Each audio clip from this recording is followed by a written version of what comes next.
You get plenty of coverage of Oklahoma State football. You think you hear all the noise coming from Gallagher-Iba Arena when you get your Cowboy basketball news. But you don't. You just don't get it, do you? You don't. And there's a couple of Jordans here to fix just that. This is the Cowgirl Coverage Podcast. This could be a podcast. Anyone with a computer can make one. Here are your hosts, Jordan Keene and Jordan Bishop.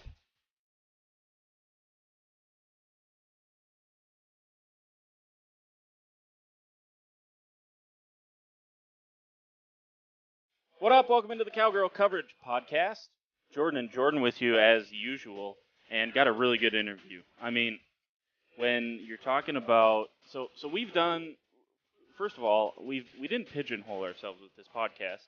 A lot of people say, pigeonhole? Yeah, you're only talking women's sports. But outside of that, our first guest on the podcast, we went director of operations for women's basketball, Megan Robbins. She was a great interview. We've had coaches on, we've had players on.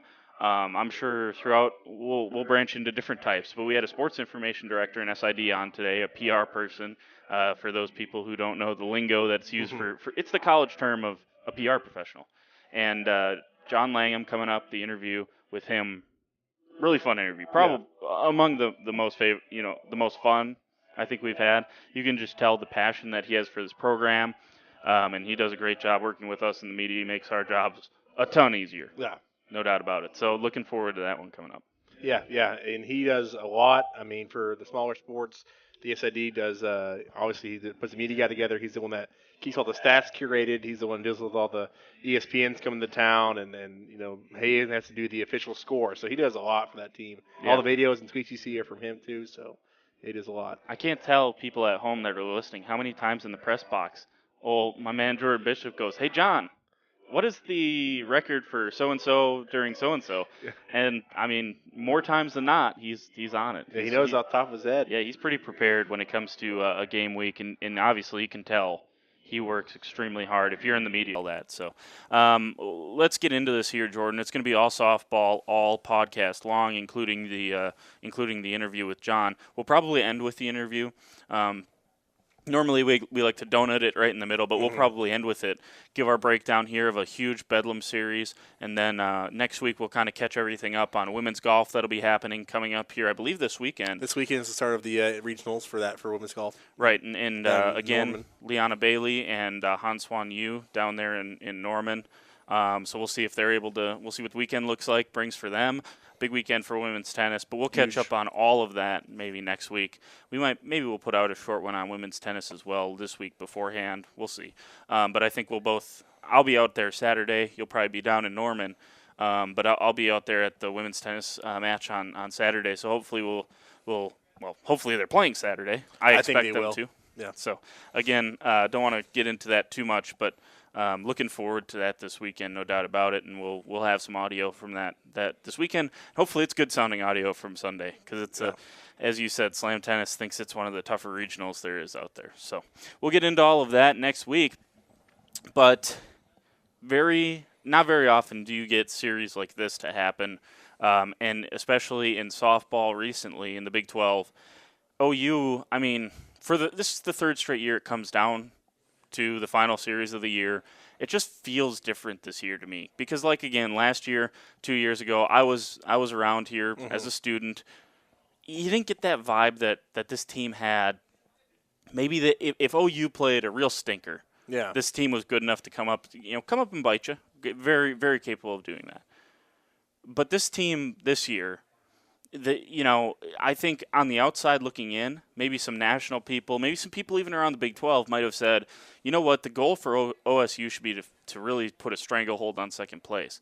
I never got that feeling that was the goal for this team. No. Because Texas has kind of had its good run, and Baylor's been really good recently, and you knew Texas Tech was going to be there this year. That was never in the minds of this team. And just throughout the season, you never got the feeling that it was like, all right, let's beat Texas Tech, and let's take care of second place. They wanted to go up, and the mission this year, obviously, I said on OKC, but the mission, I think, in conference this year was, let's show Oklahoma we're here to stay. Yeah. Even last year, like John Langham mentioned, it was his first year here, but they were kind of on the cusp. They weren't there yet. That's why I talk about earlier today when we were on the radio about what Vanessa Shippey did. She took a team that was in last place when she got here and brought it to a second-place team. And now that this team is building on what that senior class did, right, and what Coach Gassie's done his first 3 years and his fourth year, and building it from the second-place team, trying to take it to a championship team. That's what they've been talking about all season long. Obviously, we've been waiting for this week for a long time, but everybody said you had to take care of business first. They've done that. They're still in the driver's seat here this first week of May. They can win. If it's with a sweep, they can win a championship.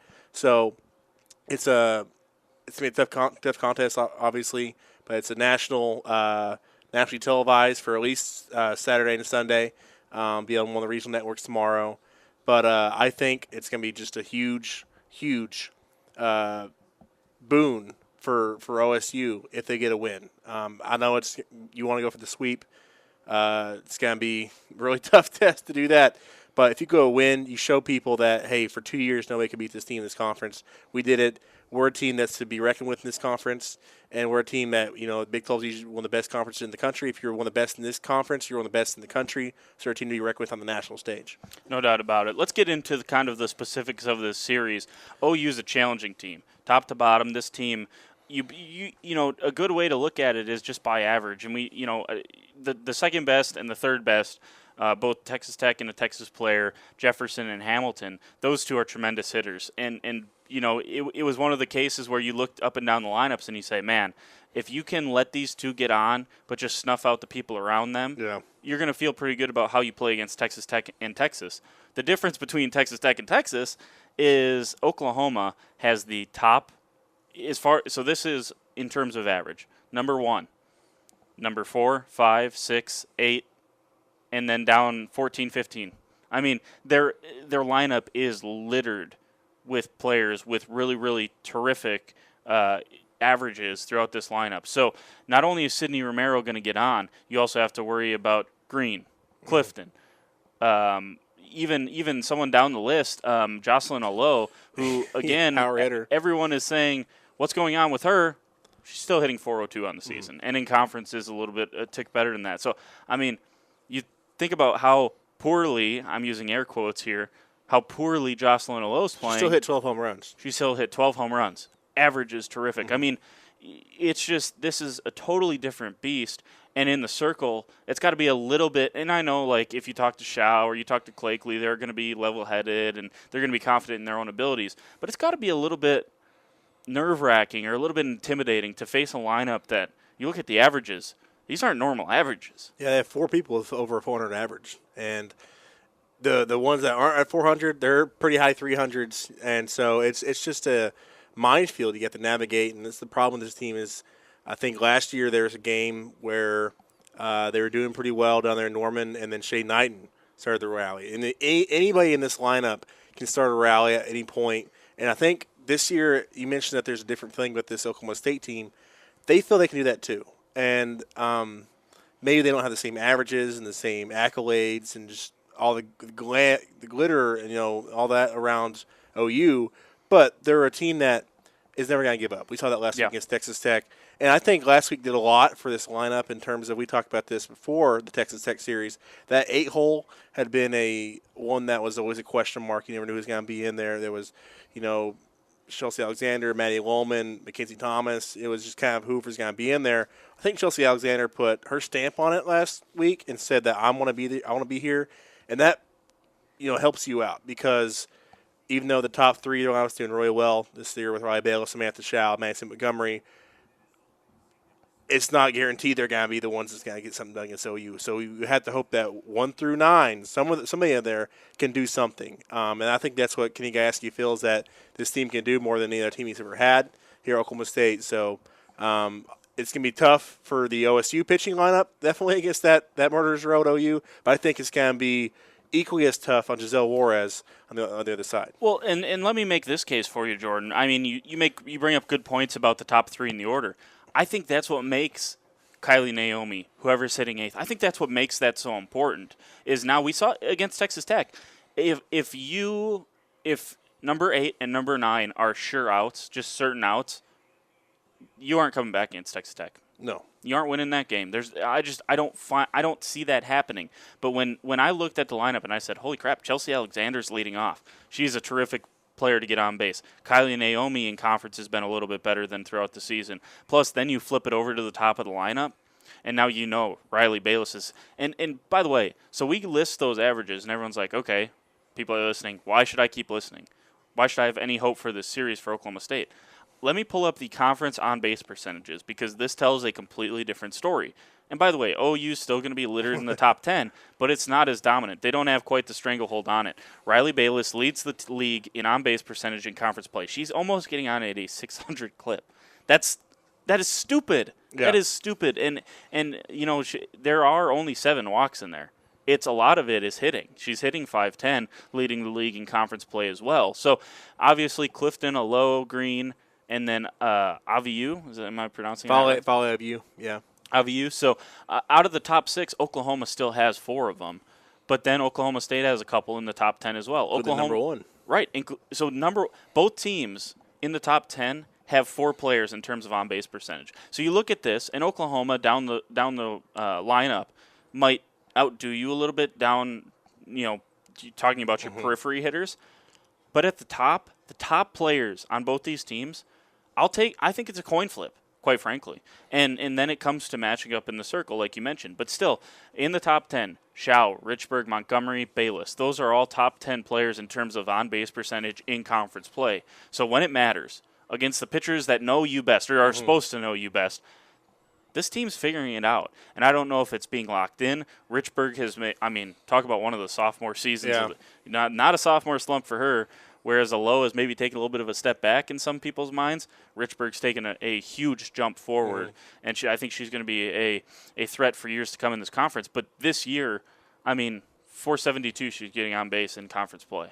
That is such a big thing from a sophomore, and she's slid in and kind of solidified herself as the number 4 hitter to back up and try to protect Maddie Sue Montgomery, and we've seen that. Yeah. People have had to pitch to Maddie Sue. They've tried to pitch around her, but it also frees up Maddie Sue to maybe throw down a bunt. We saw that against Texas Tech because if she gets on base, I think it was the case in the past where, okay, if you limit Maddie Sue to a single or a double with no RBIs, you win. Yeah. But now you got to deal with Factor. You got to deal with Richburg. Factor, she really hadn't been playing that well in Big 12 play. I hope she's turning the corner back to early season Cheyenne Factor. If she has a series like she did Oregon, like she did at the tournament here, OU's going to have to look out. But it's just really exciting. And I think that's where on the surface, yes, this OU team is loads better on the surface. But I think you dig into some of these statistics and realize down the stretch, conference play, where it matters, I think OSU's played maybe not as well, but it's not a huge difference in my opinion. Yeah. They're still on a big, I think, like 11, 12-game winning streak. They're playing on their mind. And I think last week, seeing the confidence of Cheyenne Factor get better, seeing the confidence of Chelsea Alexander get better. And then one that I mentioned before last week that I said you have to get her back in the fray because of how well she pitched against Oklahoma last year, and that's Logan Simonek. And down 7-0 on Saturday, in the third inning, you bring her in, and she could just, then mop-up duty, like, okay, well, I'll try to salvage this game. She pitched lights out, and they won that game 8-7. So I think getting her that confidence, getting her that work, is going to help you out overall this weekend because of how well she did last year. Because like Kenny said, she has the best stuff in the team. She just has to realize it. So I think that was big for them because you look at the stats, you think, oh, my goodness, this team, it's just an impossible mountain. How are we going to get past this? But like Kenny said, mountains are there to be climbed. And I think that, somebody's got to beat them. It's going to happen. You can't win forever. It may seem like it, but you can't. And why can't this team do it? After what happened last week, after the confidence this team has had, there's players in this team that Cheyenne Factor, Samantha Schau, players in this team that have never played against Oklahoma, and they don't really, like Schau told you on Tuesday, I don't really feel anything at this team. I did against Texas Tech, but I don't really feel anything right now because I think it's like in Home Alone. We're not afraid anymore. So I think that it's not a fear. They know that if they play their best softball, that they'll do well. And I think that's what they're going with the mindset of doing. So power hitting, let's talk about the numbers here. Grace Green leads it in conference play. These are conference play numbers. Romero, who is a lot of people expect to be the conference player of the year. I think she has 15 or 16 on the year. She has leading the Big 12, but just 4 in conference play. Take that into account. So Romero has not done her best work against conference opponents. I'm sure they're probably pitching around her. I'm sure that's probably part of it as well. Yeah. Grace Green, she's been terrific. She leads it in RBIs and home runs in conference play, 24 RBIs, 8 homers. Michaela Richburg, like I said, she's maybe a shock for some people to see there at number 2 as far as conference play is concerned, but that's what she brings to the table. Mm-hmm. She's a terrific hitter. She's more than capable of knocking the ball out of the yard, and that's why she slots in at that number 4 spot in the Oklahoma State order. Schau and Richburg tied for second with 6 home runs and 16 and 15 RBIs, respectively, between those two, just in conference play. Jocelyn Alo, she comes in there at, as far as home runs, at number 4. So a lot of people, again, she's done more of her work than some other OU players in conference. And then Riley Bayless closes out the top 5, and she's tied with a myriad of more Oklahoma players. Oklahoma has more players that can hit it out, but in my opinion, I don't think they have any more dominant home run hitters than Oklahoma State has. Like, if I'm talking about the most powerful hitters in this line or in this series, I would throw Schau in there. I would throw Michaela Richburg. Hell, I'd even throw Maddie Sue Montgomery in there. And Maddie Sue she hasn't been asked to. That hasn't been her role this year. She's not going to get the pitches to hit out of the yard. So she's taking what's given her. Still knocking in a ton of RBIs, but just not hitting home runs. But I'd still, power for power, I'd throw her in there. Yeah. I mean, obviously you look at Senior Romero. Jocelyn Lowe, you got to be on there. I mean, I know she hasn't had a sophomore season like she'd hoped, but good Lord, I saw her last year, and she just can get a hold of that. It's just like Michelle Richburg. When she gets a hold of it, it's gone. And it's just that lot of pure power. But like you said, Jordan, I think that looking at comparing the teams based of power hitters, Oklahoma State might have an edge there, and that might be all you need. Yeah. And quantity of them, OU has more. But I think quality, I think OSU's actually got some better home run hitters at the very top. Even though that might be a little more controversial to say, and maybe I'm being a little Pollyanna here. Let's look at ERA. This is interesting because I'm sure we'll talk about this down the stretch when we're talking about best pitchers in the conference. I know you and I are going to kind of talk about the conference as a whole next week. When everything's all said and done, we get the finals conference standings. Shaylin O'Leary, this freshman, has been terrific. 12-1. She didn't end up getting the loss against OSU, I don't believe. I still have no idea. I think they gave that to Bollinger, right? Yeah, asking me a question, I never going to know why Mike White pulled her as early as he did. Right. I mean, hindsight, obviously 2020, but I'm with you. And I said it in the press box, right, when he pulled her. I said, why are you pulling out O'Leary? She got a half a run ERA, so every 7 innings she gives up a half run. And you're taking her out after giving up, a run or two after an inning? I mean, to me, it was just very short-sighted by him. She's in 18 appearances, 12-1 overall. I'll tell you what, let's pull up conference play because I know Shaylin O'Leary has slipped down in conference. Yeah. So, I'm sorry. You went to batting, sir. For whatever reason, it went to batting. Let's go to ERA. There we go. But Shaylin O'Leary now in second. Sale from Oklahoma, now number 1. And obviously, I mean, like, Sale, 7 appearances, I think she comes in relief a lot.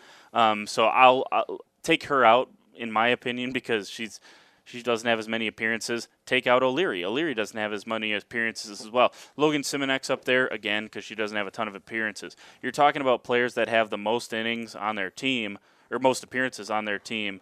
You have to look at Juarez, 10. She's got the best out of anyone with double-digit appearances. Ellish right behind her at 176. Clakeley and Schau, again, I'll throw them in there because they're starters, 266 and 286, respectively. Lopez, you're not seeing as many appearances for a lot of these players. That speaks to the strength of the staff as a whole, and I think that's why you see Oklahoma and Oklahoma State along with Texas. I think those are the big 3 in terms of full, complete staffs. Yeah. Going for Oklahoma, obviously Juarez, 20-0.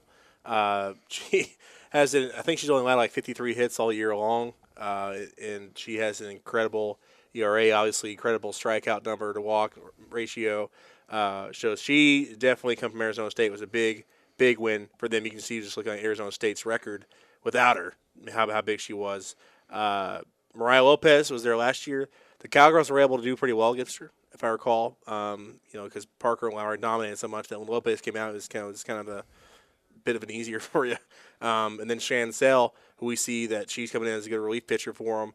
And so you're not going to get any easy ones here. I mean, Lopez, you might have done well against last year. She might have gotten better, and she has shown the numbers that she has gotten better. So it's going to be tough for you, but it's going to be tough for OU as well, because look at this pitching staff. And I said that at the beginning of the year, the difference between this team and years before is going to be the pitching staff, because in years past, like Coach Gassy said, like pitching coach Jeff Cottrell said, there's previous years they would try the number one out there all 3 days in a row because they didn't have any depth. The years they had Brandon Needham, put her out there. Casey Freeze, put her out there.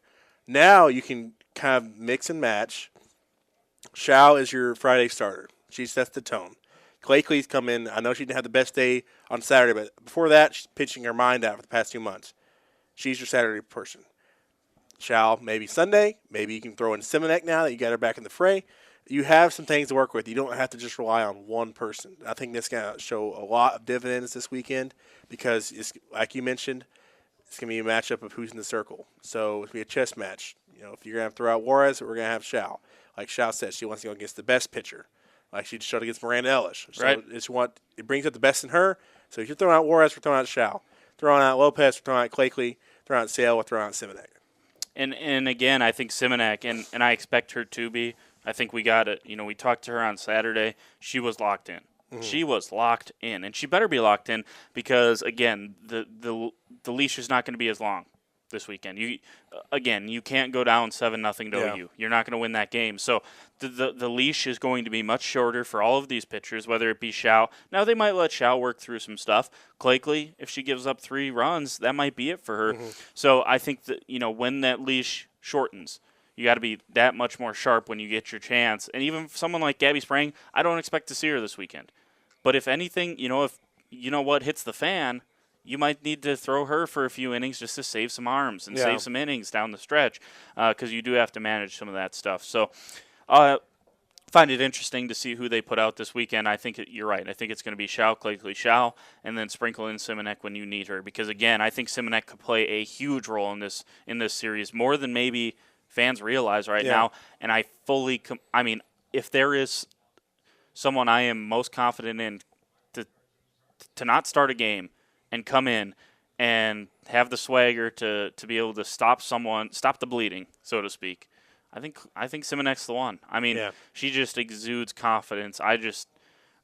She isn't as loud as Shao maybe. Shao is obviously very outgoing about how confident she is about everything, and very much rightfully so, in my opinion. Simonek is a different kind of confidence, but she definitely exudes that confidence, and I think she's ready to roll this weekend. She's going to have to be. We'll come back to wins. Wins, again, pitcher wins. You can argue how correct they are because, again, Juarez doesn't have the best ERA, but she's undefeated on the year because she gets run support. Yeah. So we'll eight runs a game. Yeah.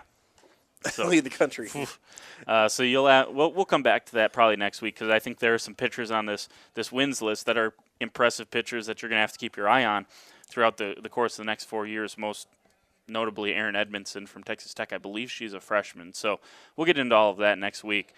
Overall, Jordan, going into the weekend, we know it's going to be a tough series. If you had to say one game, this is a game. If you're Oklahoma State, if you want to win one game. Obviously, you want to sweep the series. You want to win the Big 12. But if you are going to take this game by game by game, which game do you think OSU needs to win if they're this how do I want to phrase this? This game that you pick is the highest percentage that they have to win. Friday. Why? I hope they play it tomorrow. Like a wood for the weather. But you've hyped this game up so much.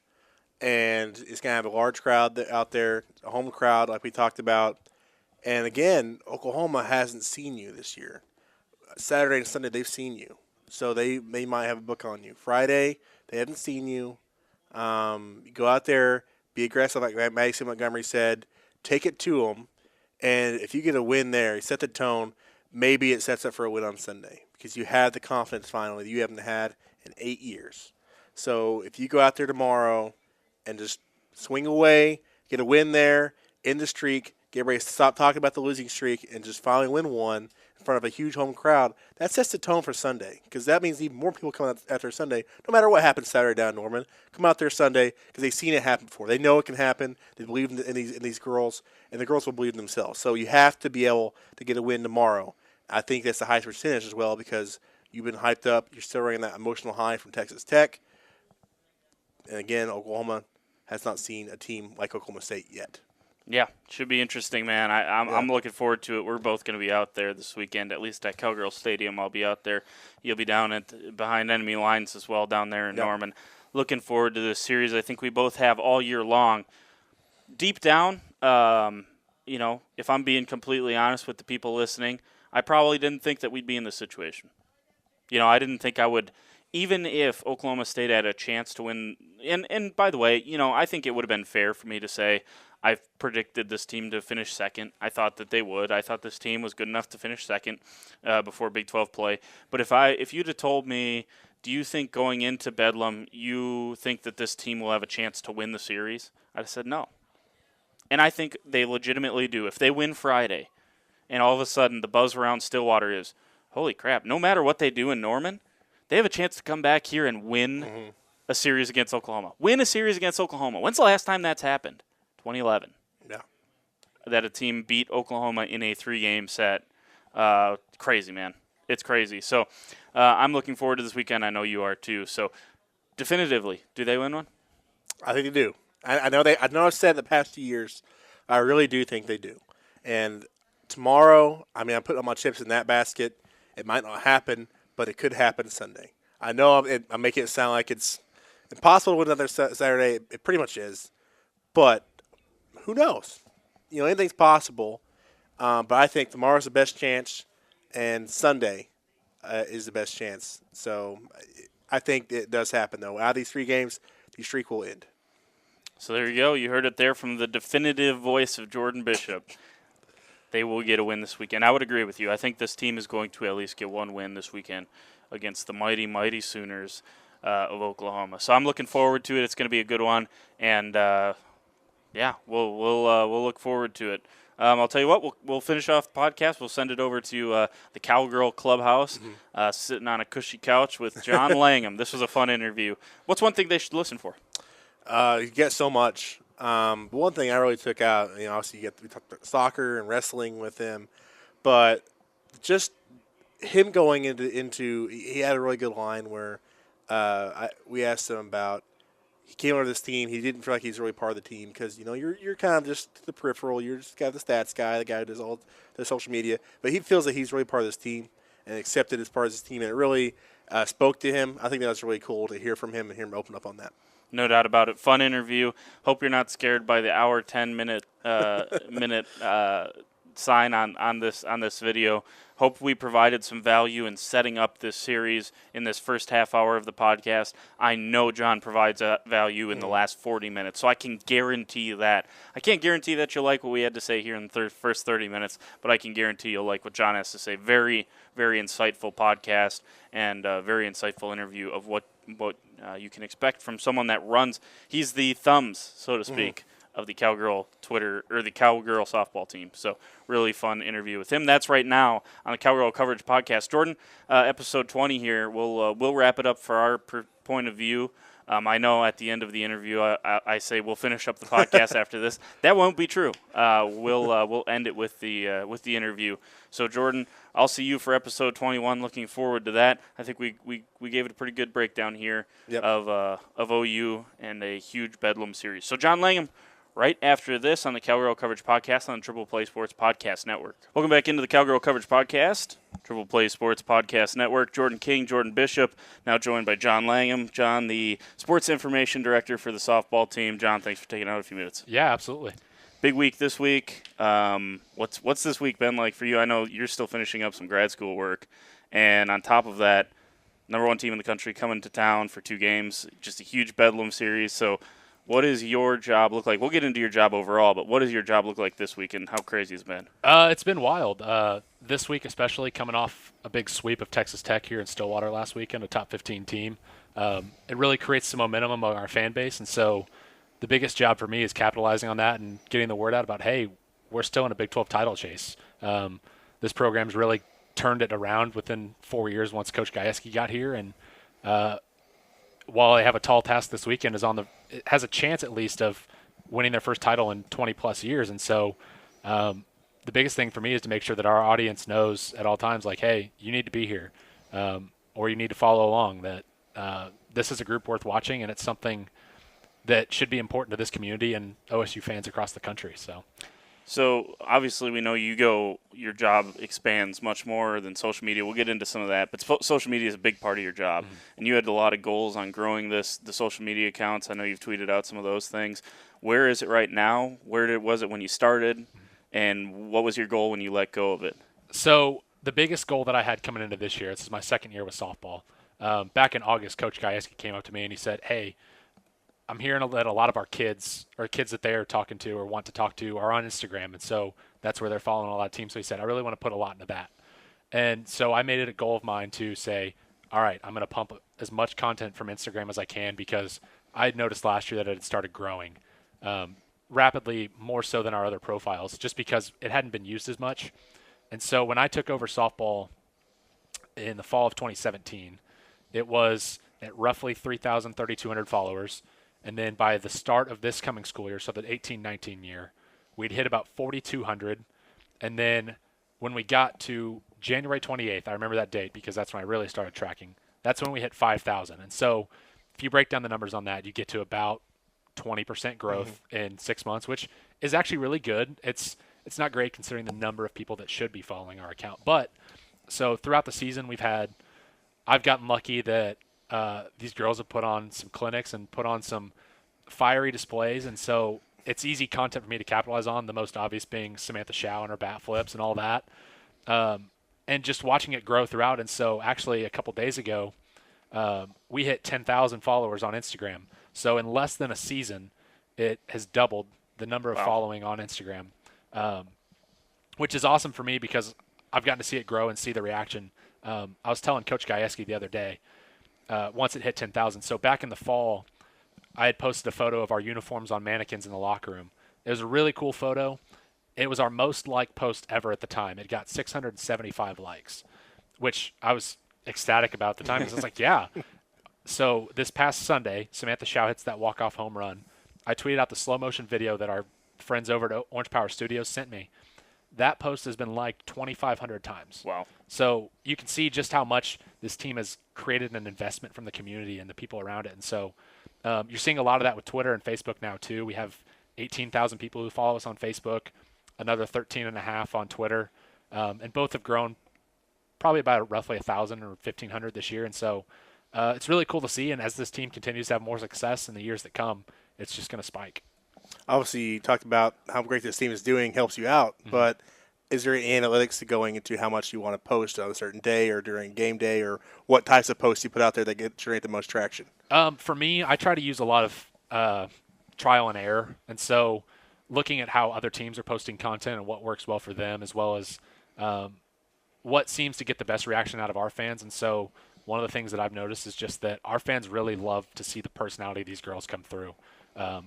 They have such big personas and the charisma that they all have and they all carry when they're out on this field at practice or in the games.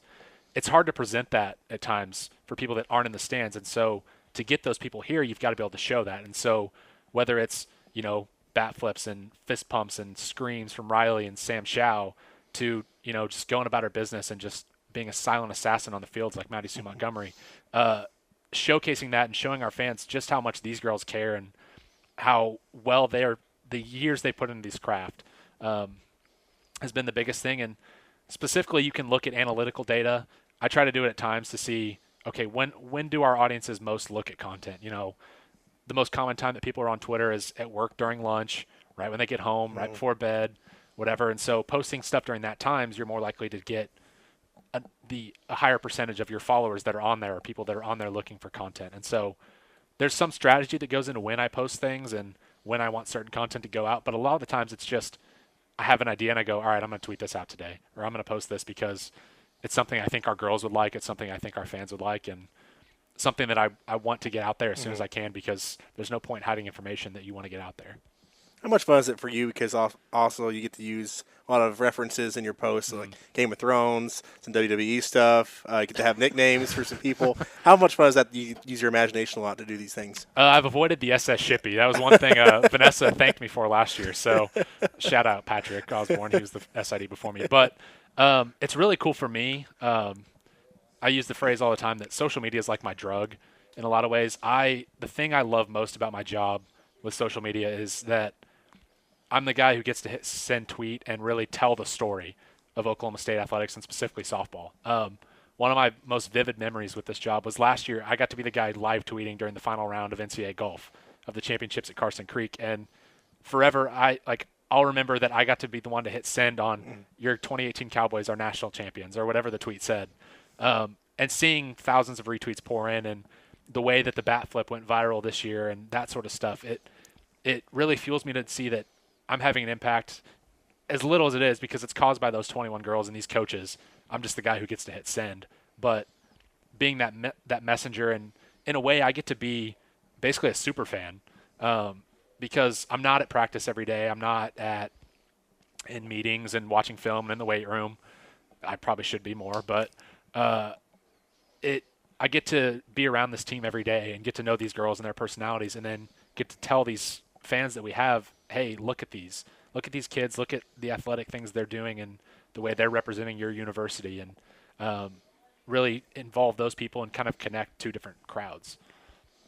Even though, or you got something, Jordan? Well, I was just going to say, after a game seems like the most stressful part about your job. We obviously see it, and you do a great job, handling the media and everything that you have to do social media-wise and all that stuff. Take us through, like, the hour post-game from final out to what you want to accomplish in that. And what is that sweet spot? Because I'm sure there is one as far as, like, social media pumping content out.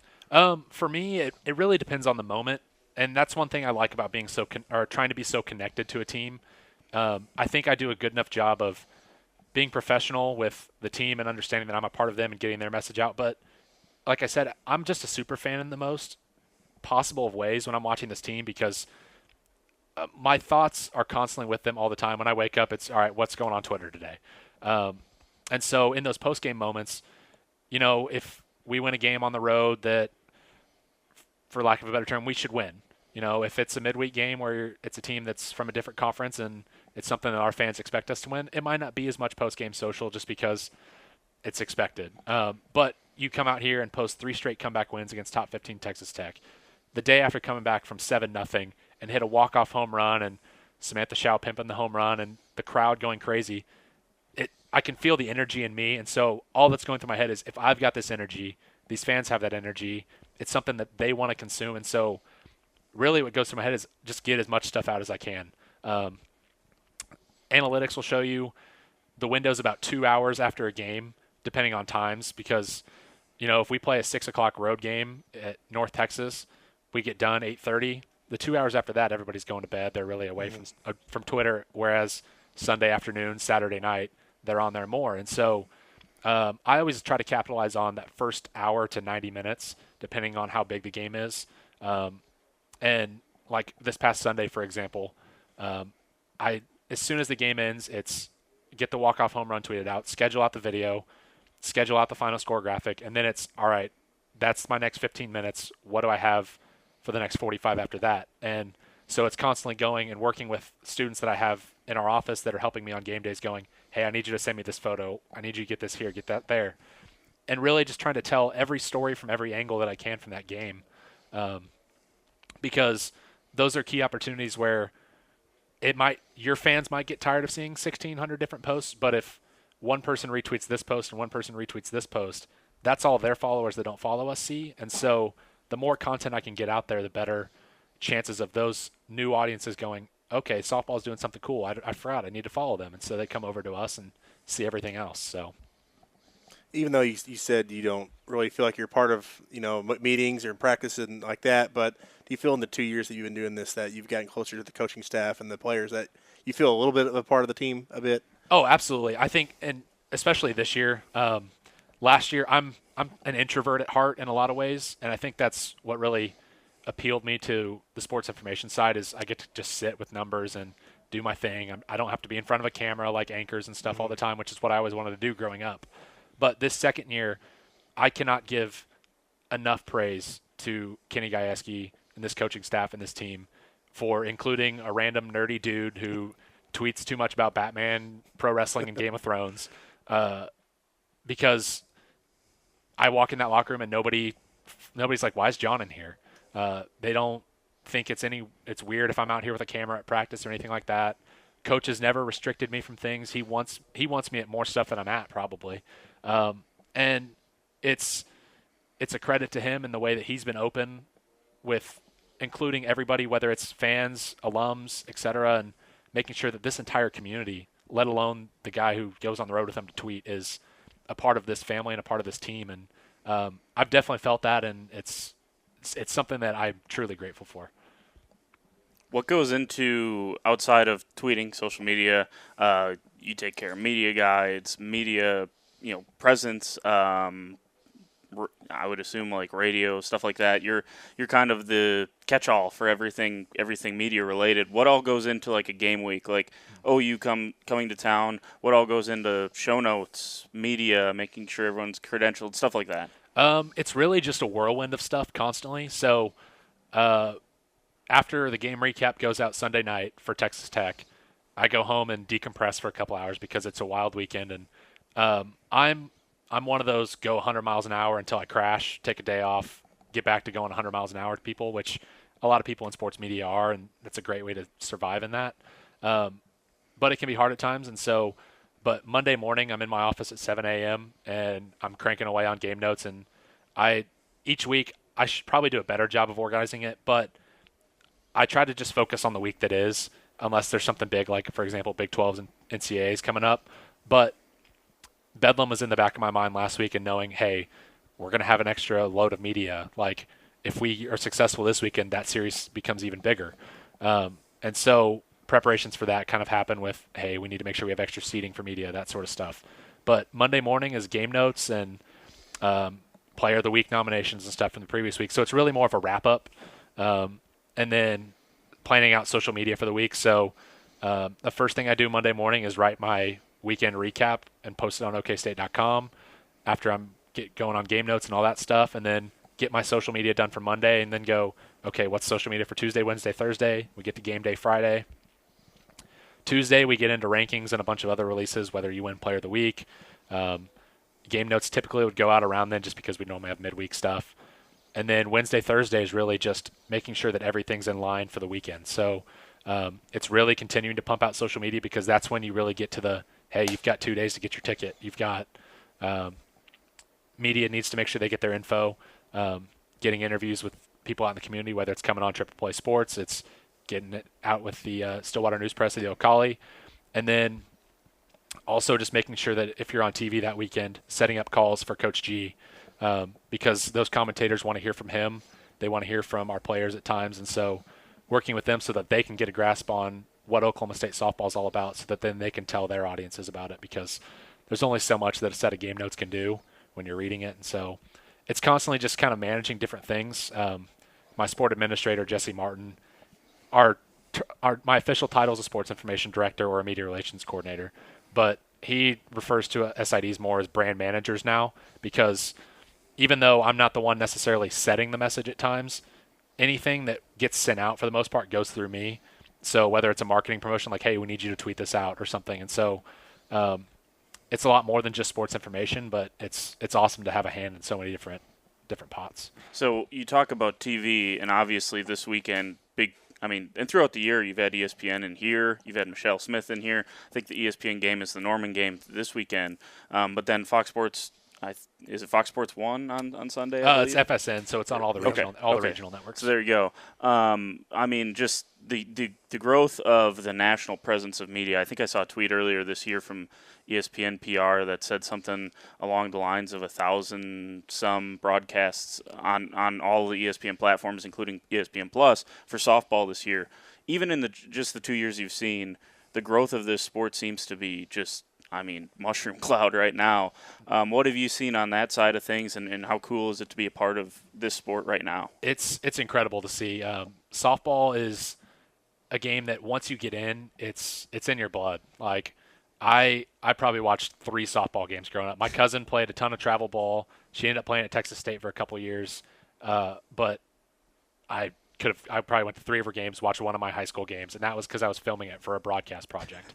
But now I'm at home, and the only sports I watch outside of like working at OSU is Premier League soccer and college softball. If Arizona versus Arizona State's on, I'm watching that. I'm not watching whatever else is on ESPN, whether it's the NBA playoffs or something. And that's not a knock on the NBA playoffs or anything like that, but softball has embraced everything that TV has come to it for because they want to be on TV. The game was a little bit longer than 2 hours with some stuff, and a few years back, ESPN came to the higher-ups in softball and said, hey, we want to put you on TV, but you've got to fit in 2 hours because the sponsorship isn't necessarily there yet to go over that. And so if NBA Countdown's starting at 7 o'clock, your game's got to be off by 7 o'clock, because NBA Countdown's where all the advertising dollars are coming in. And softball went, okay, so you get different rules, that sort of stuff, run rule, all that really changes the game and keeps it under 2 hours for the most part, which for me personally, watching baseball games is hard now because you get 7 innings nonstop. It's not a minute between each pitch, that sort of stuff. So, but being involved with it has been incredible for me personally. I think the part I really enjoy the most about it is we see how much football gets seen across the country at every school and men's hoops and other sports, but these athletes are working just as hard, if not harder. They're on the road even more. These girls went to class 1 day a week for 6 weeks straight, basically, just because of our travel schedule. And still, half of this team is on the academic All Big 12 team today. And 5 of those aren't even eligible because they're freshmen or transfers. So basically, 3/4 of the team earned academic All Big 12 first team honors today. We've led the conference for 4 years straight in that, been successful on the field. They're one of the top teams in the country. And so for me, getting the chance to see them on TV and know that their parents are getting to watch from home and say, wow, my kid made it, or OSU fans getting to be proud of the fact that we're on TV or that softball's on TV as a whole, it's really cool to get to represent female athletes that maybe at other times in history didn't get that coverage, and to see that really starting to spike and the interest that's growing in softball is awesome. What was it like for you? I know you started off with Silver High football, and then you went to men's tennis here, and then you get this big full-time, job where you're traveling all across the country. You're doing all this. You almost don't get a day off either. So what was it like for you to make that jump and make that transition into this job here you have at softball? It's been awesome. I had a meeting with my boss, Gavin Lang, the other day, and I told him, because I'm wrapping up my 4th year here in the athletic communications office, and I've been blessed to really get to transition step by step. And so my first year in the office, I was just an intern, basically. I was doing scoreboard, keeping stats, whatever. And then I get put on men's tennis, which has its own demands, but it's a great sport to really get your feet wet with how to be a contact, how to do game notes, etc. And then last year with softball, it was a big step up just because there's TV, there's more demand, it's more travel, etc. But we still weren't really broken through on the national stage yet. And then this year, it's just taken it to a whole nother level because now I've been comfortable with softball, so now I know how I can get my stuff done. So I put forth even more effort in social media and other stuff where I feel like I might have been lacking last year just from a personal production standpoint. And so I've gotten to put more emphasis on that, but also the fact that this team is a top 15 team in the country in line to host a regional for the first time in 20 years. And so the success and the attention they've gotten from media is heightened as well.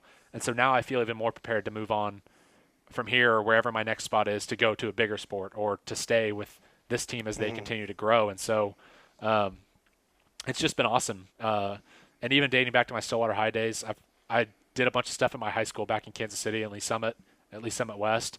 And so that was a cool transition to come down here and see another program and use that as a filter to get into stuff down here in Stillwater. So what's it like for you? I mean, you like the stats you mentioned and such a big stat guy that you also get to be one of your duties, you get to be the official scorer and kind of do that and actually get to be more in tune to games and do all that kind of stuff you probably did as a kid watching Royals games. It's cool, but at the same time, it still partially terrifies me. Not because I don't think I can do it. I think I do a fine job at it, and at the end of the day, I go, "Hey, coach, you cool with this call? Yeah, okay, cool." But it still like catches me sometimes where I'm sitting there, I'm going, it wouldn't be the case in like a women's college world series, but if we're hosting an NCAA regional, I'm the guy deciding if somebody breaks a home run record or not, basically, or a hits record if I call a hit and error or vice versa.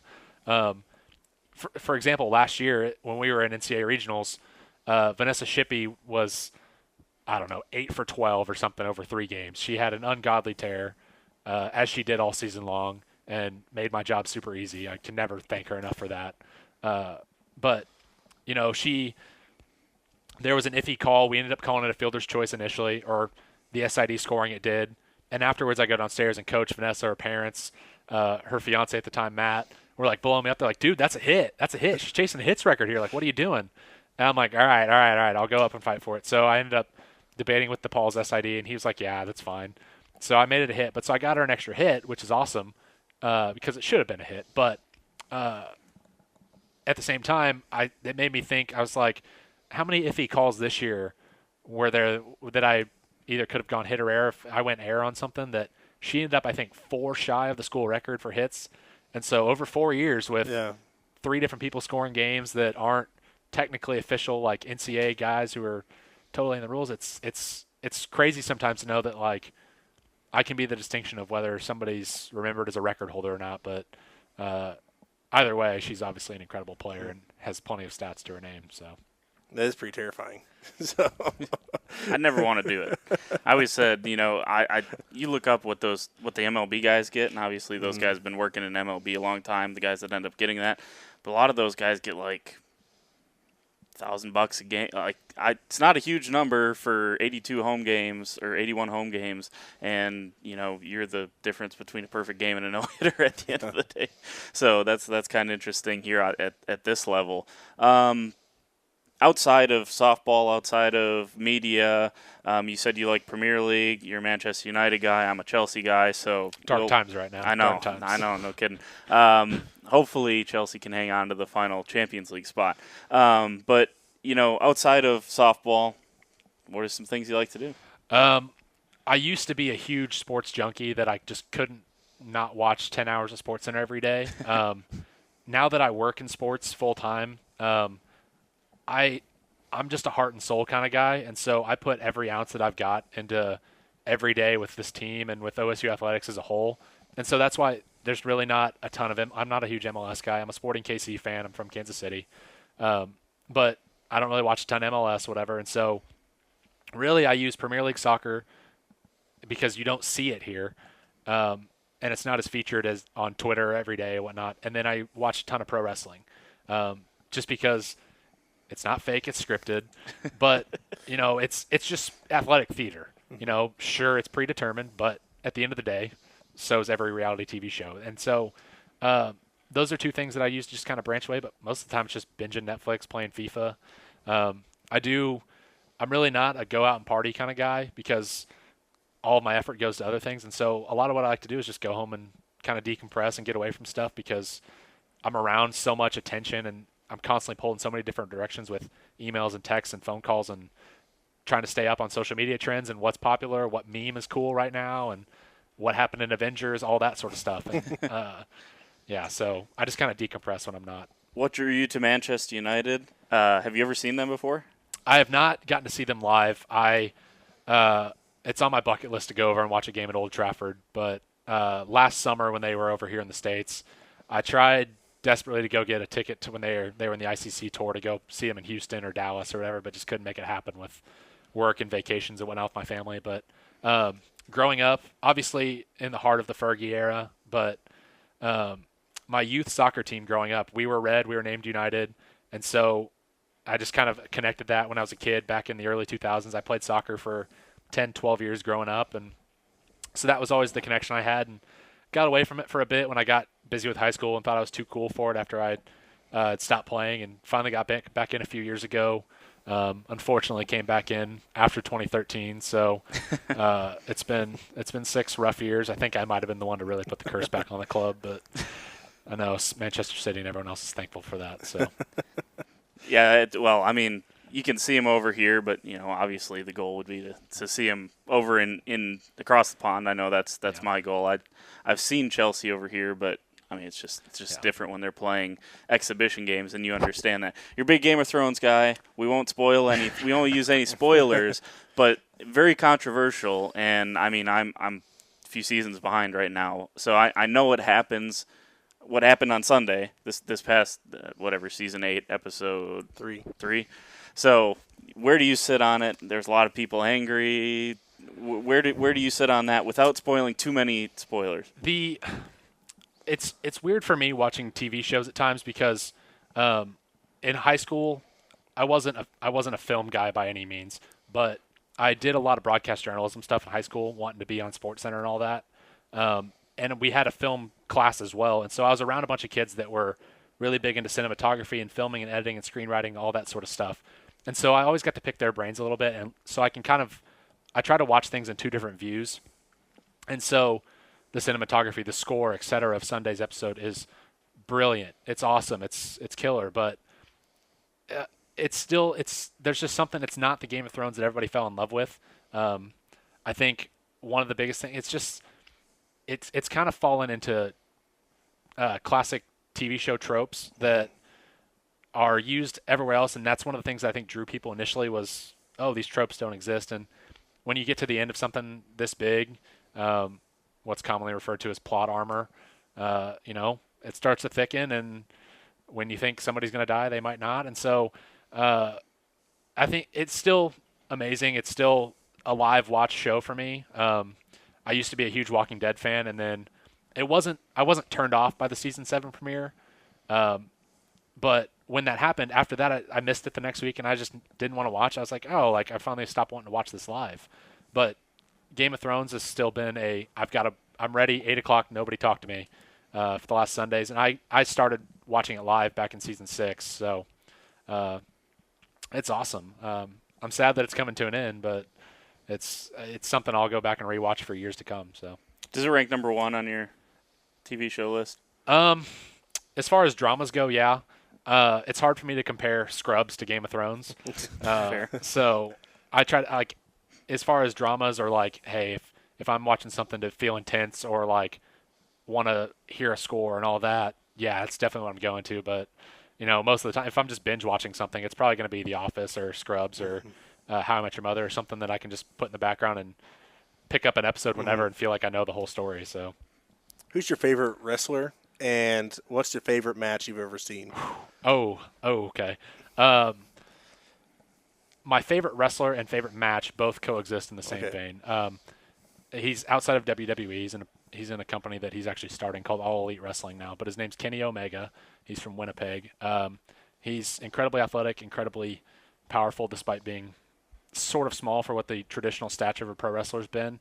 And at a pay-per-view event for a company called New Japan Pro Wrestling, Japanese obviously, called Dominion last summer, it was his 4th match in a series over about 2 years with, at the time, the IWGP Heavyweight Champion Kazuchika Okada. It was a 2 out of 3 falls match. It was 70 minutes of pure art. And I say that in the sense that I know people look at it and go, oh, it's fake punches, whatever. But you can tell a story still with that. And if you are willing to suspend your disbelief with something like that, in the same way that the Terminator's not actually getting punched in the movie. Yeah. That's the thing. But people still buy into it, The Avengers didn't actually fight Thanos. It's CGI, but I was sitting there crying in the theater because of how powerful that moment was after 3,000 minutes of screen time. And so that whole match and the story that was built up over 2 years and told through varying different avenues and coming to its head. And spoilers, Kenny wins the title at the end after drawing and losing the first 2 matches. But so it was this culmination of a moment, and you can hear 40,000 people in a crowd scream because they all know what's happening too. And so nothing will ever top that moment for me. Watching it at 5 a.m. in my apartment and just absolute chills. So. How much do you get to watch? Obviously there's so many different avenues, more than just WWE. How often do you just get to watch these events to just try to seek them out throughout, a week? Not as much in season. During the fall, there's a little more time when it's just football because it's one game day. And it's not all on my shoulders. I've got help with my bosses that really head up football. But for the most part, if I'm at home, I'll just turn on Monday Night Raw or whatever. Or if I'm following on Twitter and see somebody talk about a match they thought was really cool. At times I'll try to find it. Sometimes I just see like, hey, this guy wrestled a really cool match. Oh, cool, this guy's a good wrestler. But it's really just something that I do when I'm just really just need to decompress or like just really invested in wanting to see sports but not watch a game of football or something like that. And so I don't keep up with everything that happens around the world, but they're just guys that I follow and go, oh, okay, like this guy's wrestling, I kind of want to see it. And if there's something that happens locally, I always try to find a ticket, or if I have time, go see it live or something. So, but yeah. Since you are a graduate assistant, you actually had a very big day today with the presentation. Have finals next week. What kind of is next for John Langham? I mean, what do you want to do? Something softball? Has this gotten a hold of you that much, or do you just want to take whatever job you can get? The dream scenario would be to be able to stick around here at Oklahoma State and stay on Cowgirl softball and stay with the staff that I've worked with for 4 years and be in a community that I call home now. Because of how much I push myself with work and the schedule that my job demands of me at times. With football, it's a 7-day job. I'm in the office for 5 days a week, game days, Saturdays. Even if we're on the road and I don't travel, I'm still doing website stuff back at home, so it's a couple hours post-game. And then Sunday's game notes day and rankings day, and so I'm still in the office on those days. But so from the first week of the season through the bowl game, other than a couple days, I'm in the office almost every day. Aside from like the bye week. But like, for example, this year, because we were at the Liberty Bowl, we left Christmas Day, and because of signing day being on the 21st, 22nd, I really only would have had a couple days to go home. And so I just decided, these couple days, it'd be cool, but I live 7 hours away from here. And so I stuck around. So I was here through Christmas, and then we're in the Liberty Bowl until New Year's Day, get back that afternoon. So I didn't get home until January 2nd. Well, my softball media guide is due January 14th. So I went home for 5 days, and fortunately I had the fall to really get ahead on it. But, I get right into softball, and this is a 7-day job too. Yeah. It's 5 days in the office, midweek games on the road a lot of times. And the first month of the season, I was in my bed 8 days out of February, basically, as was the rest of the team. It's a struggle for all of us, but I'm incredibly passionate about it. And this team is just incredible. The thing that I remember thinking this my first year was Sydney Pennington, someone that Coach Gajewski's highlighted a ton, just as her talent, and Michaela Richburg and all these other freshmen that came in last year as well as this year, and the other great kids that we have now. But I remember thinking on opening weekend after Shippey won National Player of the Week, how lucky I was, because I knew the 3 SIDs before softball that had done stuff with Shippey a little bit, and they got to do some, but I got the year where Vanessa Shippey broke every record in the book, basically. I got what could very well be the best single individual campaign in what is one of the most illustrious programs' history. It doesn't seem like that because there's 3 Olympians on the wall and 9 conference titles and 7 World Series and all that, but individually speaking, her campaign is almost unmatched. And so I got to witness that and tell that story. And so, but thinking about those freshmen and knowing that at some point before she graduates, Sydney Pennington and Michaela Richburg may hit 20 home runs in a season. If you haven't been paying attention, there's only 2 people that have hit 15, and they've been in the last 2 years. And I've gotten both of them. And so knowing that those 2 are going to go break those records, and knowing how much they mean to this program, these coaches, and getting to see them every day and to become friends with them and know their story and feel close to them, it almost hurts that I'm not going to get to be the one to – or likely not going to get to be the one to tell that story when it comes about, because we're getting to see a kid grow through 4 years. And eventually you get to that part if you settle down on a spot. But unfortunately, I'm at that part of my career where it's about finding the next job, because at this moment, there's really probably not going to be a spot for me here, as much as I wish there would be. But whatever's next, I'm excited for, whether it's a new opportunity or a chance to move home or a chance to stay right where I'm at. I'm embracing the idea that it's a marathon, not a sprint. And so I know my next job might not be my last, but it'll be a really cool opportunity to see new places, see new school, new staff, or stay with the old one. So one last question. We might cut this out if it turns out it's not as good. If you had to pick one moment over the past 2 years with this with softball, what would it be? it might be recency bias and prisoner of the moment, but that walk-off on Sunday, the emotion of that weekend as a whole, there's obviously some extracurricular stuff that happened Friday night, some general chippiness throughout the week, but I think what this town and this community is really seeing right now is a team that is coming into its own. There were people that got on right after the fact when Coach G came aboard 4 years ago, and the staff with Coach Pestrak and Coach Cottrell. And there are people that started to come along as they won games, and Shippey was out there a ton, and Taylor Lynch and Maddie Sue Montgomery became popular. But I think this year, and you can see it in the numbers with Instagram and Facebook and Twitter and whatnot, this community is really, really bought in. This past weekend and that Texas series are the two most attended 3-game series in Cowgirl Stadium history in 20 games on record, or 20 years, on record. Now, a Bedlam series would top that, but we only play 2 games here at most.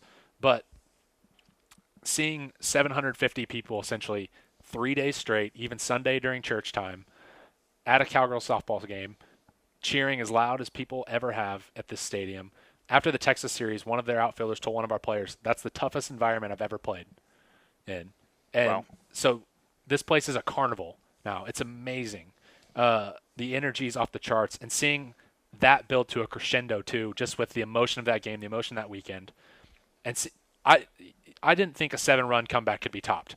But at every moment in that game when the Cowgirls were down, I was upstairs thinking in my head, they're going to win this game. Like, there's just something special about this group. And culminating with that, with, the girl who gets struck out and swinging to her knees, a girl that had trouble fitting in at first, but has now been fully embraced by her teammates because she's finally just broken down those walls and who she is, as Jordan put greatly in his article this week. It was just this culmination, and I think it's the start of the ascent. Like, this team has unlimited potential. They could do anything they want to this weekend, whether it's go win a Big 12 title, this weekend, next weekend, can go deep in the tournament. And so that walk-off and the roar of that crowd, the sound of that ball hitting the bat, getting to just go downstairs, and then for me personally, being the guy to get to go in the locker room and film All I Do Is Win, and 20 girls and Kenny G out there throwing up the OSU, and getting to see that and then sending out all those things and seeing the reaction of literally just taking over the talk of the softball world, whether it's good or bad. People are talking about Oklahoma State softball right now. And at the end of the day, that's what my job is. And so if those girls can continue to get better and continue to put in the hard work, this community is going to continue to buy in. And they're going to fall more in love with this team every day. And even whether it's me or somebody else in the years that come ahead, this team is something special. And what's building here is awesome. And it's just been the best 2 years ever to get a chance to be a part of it and to get to tell that story. Well, we appreciate we took like 40 minutes of your time, so hopefully you had it. But we certainly appreciate everything you do for the program, everything you do for us media people. I mean, make it totally easy on our side of things. So, and then we just appreciate you coming on and figuring out who John Langham is outside of media guy. You see a name if you go on the Athletics website, but hopefully we've done an okay job of painting a picture here for people listening to this on who John Langham, the dude, is. So yeah, and I and everybody else in my office, we appreciate this podcast a lot, as well as the rest of the media you guys and everybody else does, especially with our female athletics programs. There's a lot of special stories in these teams that might not get covered at times, and you guys putting that emphasis forward is really appreciated by our department. So well, we're having a ton of fun doing it, so we appreciate it again. Thanks to John for joining us today.